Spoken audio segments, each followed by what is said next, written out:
Dismissive avoidants often don't mean to, but they can hurt you and then literally act like it was no big deal whatsoever. And that's because we all tend to project from our perception. In other words, dismissive avoidants tend to literally think that you would feel as they feel in the situation. And because they often don't have a really intense emotional bandwidth of feelings, and they often don't have the same needs as other people in relationships, they literally do not understand so often that they have hurt you or what that even looks like. So in today's video, I'm going to break down for you why the dismissive avoidant does this in way more detail, why they act like it was nothing, and how to stop this cycle once and for all. I'm going to give you a really powerful tool at the end of this daily breakthrough video to help you shift this, make sure this stops happening, and make sure that your feelings can be made space for, that you can be seen and heard, and how to set a boundary if this simply isn't happening.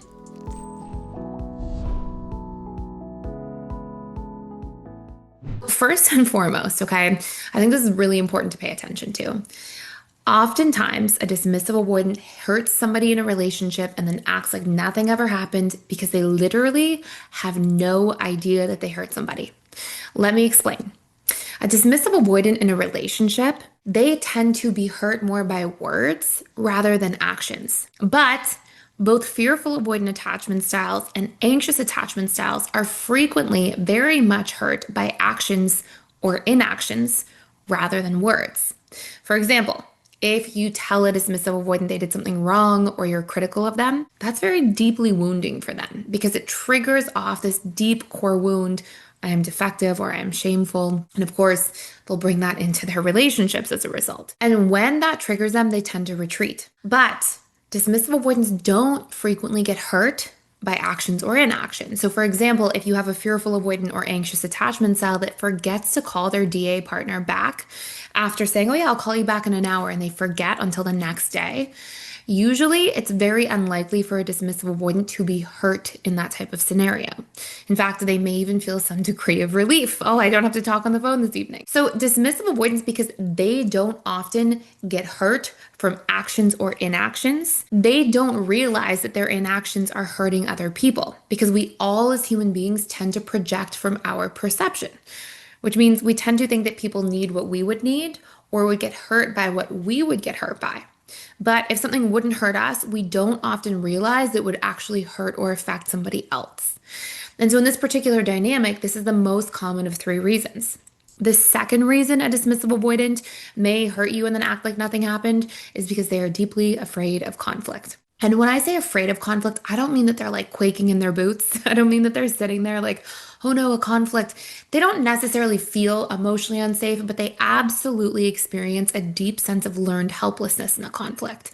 They become afraid of saying the wrong thing. They become afraid of their own capacity to show up and handle the conflict or navigate it in a healthy way. And so they kind of just go into this freeze mode around the potential for a conflict, which often just feels like you are being stonewalled or iced out. Now, is it possible that a dismissive avoidant can stonewall you to punish you and to ice you out on purpose? Of course, it is possible. But generally, dismissive avoidants aren't really vindictive. They're not usually like, oh, let me make somebody feel bad over here because they're making me feel bad. Of course, human beings can do that of any attachment style, but generally dismissive avoidants are the least like that. However, they can be very lacking sometimes in the awareness that their actions or behaviors are having such a big impact on somebody else. Okay, so that's stonewalling. They might be like, oh, it's not a big deal. I just really need space. But they may not realize that that's leaving somebody really hanging, or that person's feeling really anxious with all of the uncertainty that's happening after a conflict. So that's really number two. Number three reason a dismissive avoidant may hurt you and then literally act like nothing happened is because they don't know how to address their part. Now, I think this is a really important sticking point in a relationship, honestly, because I am a huge believer that in secure relationships, one of the core 6 pillars that we talk about from integrated attachment theory, which is the science and psychology of how to leverage basically neuroscience to rewire your attachment style and become secure. One of the 6 main pillars is you have to be able to communicate through conflict. You have to learn to get good at conflict communication. It's something securely attached people do very well, and it is something that's basically a necessity to earn secure person in a relationship. When we take a look at that more deeply, it is a big deal if somebody's completely avoiding a conflict because they just don't want to have one, or they're completely avoiding avoiding communicating about something because they're scared to have to take ownership. Maybe they make that mean that like, oh my gosh, if I own it, then I'm really shameful or defective, or then I have to like show that I made a mistake and it's really vulnerable. Like those things can be there, but honestly, those should be things that every attachment style is vetting for in a partner because truly there are a lot of great dismissive avoidants who show up and do the work and show up and thrive in relationships. But if somebody's not doing the work and they can't be accountable to have a difficult conversation, that's definitely going to bleed into the overall longevity and health of a relationship. So what do you do if you are an anxious attachment style or a fearful avoidant and you feel hurt by a dismissive avoidant? Well, let's start with anxious. If you're an anxious attachment style and you feel hurt, like this person hurt you and they're not even acknowledging or talking about it, I know that for you, it feels really scary to bring something up and to take up space. I know that it's really difficult to be like, hey, you hurt me and that's not okay. But I promise you, if you self-silence and you try to hold it in and you don't speak up for yourself, it is going to come out as anxiety and clinginess later on. Why? Because if you pretend like, okay, it's fine that you hurt me, let's just get back onto a good track because I don't want to be abandoned or I don't want something negative to come between us. When you stuff that down and you don't resolve it, that stores in your subconscious mind is like, okay, I don't know if this person cares about me. I don't know if they realize they're hurting me. Why didn't they acknowledge that they're hurting me? That leaves you with a lot of uncertainty, a sense of invalidation, and a total lack of reassurance about how much this person cares. And as soon as you store it and stuff it down without resolving it or talking it through, it is going to come out in your relationship in another way. And usually there's a bit of a boomerang effect there. Usually a few days or even weeks later, you find yourself clinging even more, needing even more reassurance because there was this lack of resolution when you self-silenced about what was affecting you. And so what you would want to do in that scenario instead is actually have a conversation that may say something like, hey, I know we sort of have this conflict or this tension between us, and I know that's not fun for either of us. I would love to see what's going on from your end of the situation so I can be there for you and see what you need to feel better. And I know in my situation, I would love for you to acknowledge that, hey, I just need a little bit of ABC. And if you can say what ABC is, so maybe ABC is, I just need to know that you care. I just need a little bit of reassurance in this situation, and I need you to empathize with how this might affect me, right? So you specifically say what you need in that space.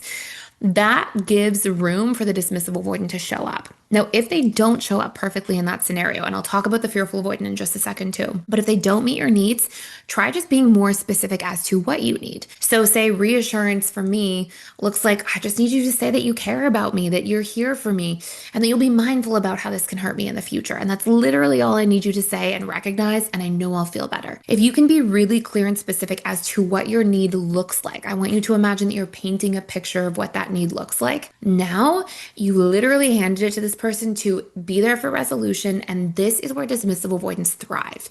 If they have harmonious communication where it's not an attack, it's not critical, and it's very literal and straightforward, the vast majority of the time dismissive avoidants show up for this. If they don't, and no matter how much you communicate and try this, they just never show up. They never care for your needs. They never make an acknowledgement. They never take a step forward.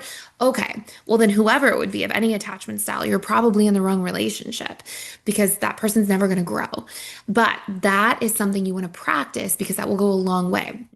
I want to come in here and share a free gift that we are giving away. It is our Skyrocket Your Self-Esteem course that you get to keep for free for life if you sign up for a 7-day free trial to the Personal Development School. Within that 7 days, you'll be able to access every single course that we have at PDS. You'll be able to join live webinars, ask me personally your questions in there, and you'll be able to use that 7-day free trial to explore all of the other peer support groups, build community, and you will keep the Skyrocket Your Self-Esteem course literally for free for life. If you cancel before the 7th day, you'll never be charged anything, and you'll still get to keep the gift Skyrocket Your Self-Esteem for free. So I hope you enjoy it. It's a really powerful course for helping you build more confidence, rewire limiting beliefs that are blocking you, and help you build and understand the relationship to yourself so you can honor your needs, your truth, and your boundaries.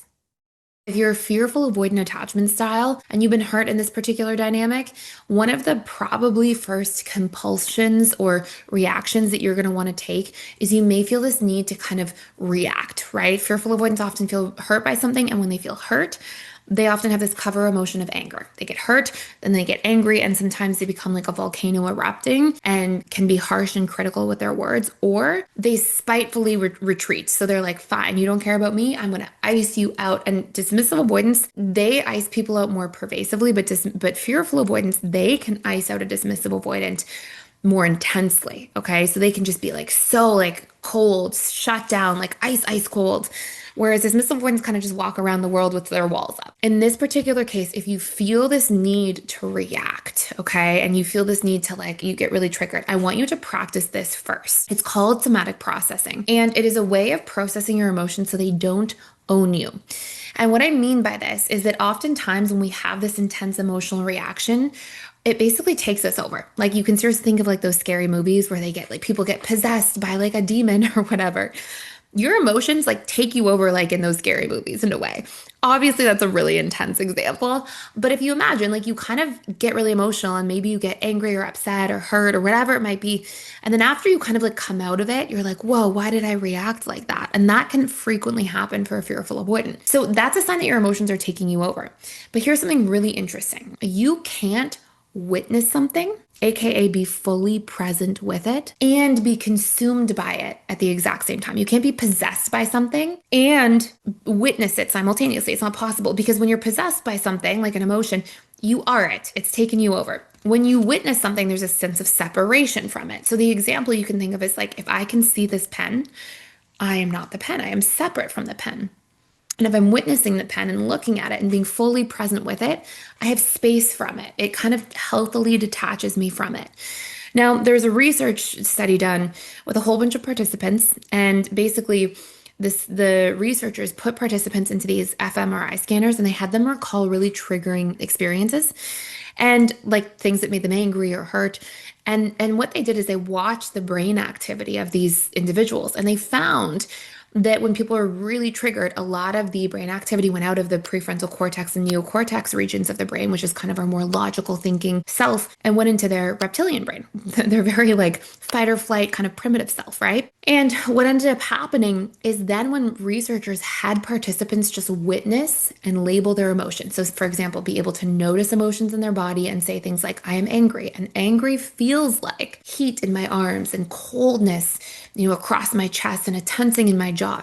When they were able to somatically, so somatic just means of the body, when they were able to notice what they were feeling in their body and label the sensations and the emotion, all of a sudden it lit brain activity back up in the prefrontal and neocortex regions of the brain. And they were able to establish these more like higher levels of thought, think things through a little bit more effectively and sort of connect back to that higher version of oneself. Why I'm telling you this is it is very common for fearful avoidance to get taken over by things. And when you feel hurt by somebody, sometimes you want to just push them back, or you feel like you need to hyper defend yourself sometimes. But the reality is when you're acting through your emotions instead of being able to witness your emotions, you're also not fully present in what you truly need. You're fully present in what you need from your reptilian brain, okay? It's like saying if you're really triggered by your boss, you might be like, I need to break everything in my boss's office. You might say that when somebody asks you what you need, instead of like, you get space from your emotions, you feel like your emotions are quelled, you process them for a minute, and then you can respond like, oh, I need to set a boundary with my boss so they stop dumping work on my plate at the last minute, whatever it might be. We need to regulate ourselves before going in and talking about what we need. And that is such an important part of healing your fearful avoidant attachment style.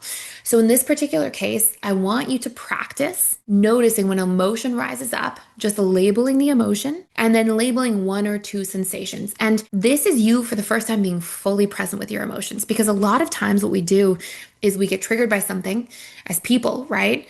And then you try to numb or dissociate from your emotions by like drinking or watching television or, playing video games or binging on social media, whatever it might be, eating food. You're trying to numb and retreat from your emotions. That is different than somatic processing, which allows you to, in a mindfulness sort of way, be fully present in your own body. And when we do that, and when we can sit with those sensations for at least a minute or two, you'll feel them start to die down.